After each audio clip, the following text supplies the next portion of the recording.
Wagwan, what's great? Welcome back to the channel. If you're new here, welcome and thank you very much for stopping by. My name is Chef Adrian Morris and you're watching Morris Time Cooking. We know about sardine, mackerel, chicken neck, chicken back.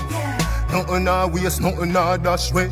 For a homemade sour cream, we're going to go in with half cup of 2% milk as well as the juice of 1 lemon. You want to roll that lemon out to burst the pulp.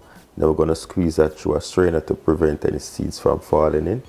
To that I'm going to add a teaspoon of pure white vinegar, and then with a whisk we're going to mix until fully incorporated.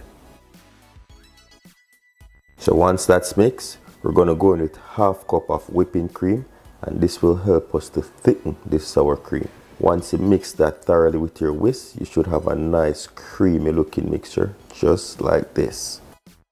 And look at that. Look how creamy that looks.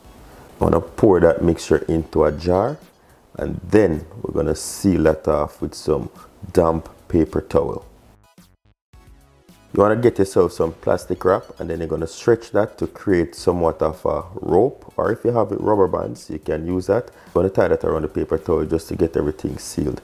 And the reason why I put this damp paper towel on top is to prevent sour fly from getting in, and also to allow air to circulate to get this cream in its sour stage to activate the cream.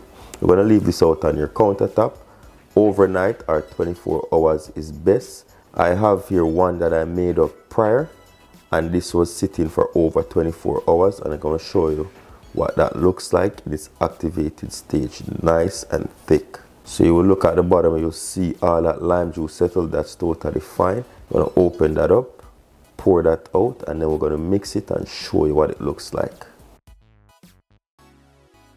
Look at that sour cream activated, nice and thick. Don't be alarmed, once you whisk this out, it should be a nice creamy mixture. Mix that thoroughly, and there you go, nice creamy sour cream.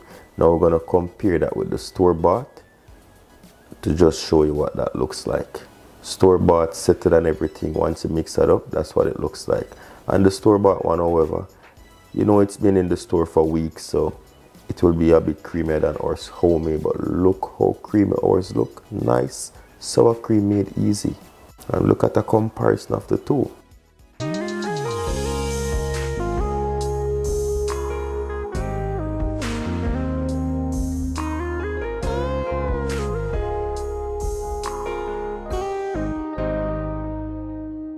Leave a thumbs up on the video, leave a comment below, and say if you love my vibe, don't forget to hit subscribe. Jano, try it out at home, you won't be disappointed. Once again, thank you very much for watching. You see, until next time, safe travel upon the gravel, and go and big up on yourself.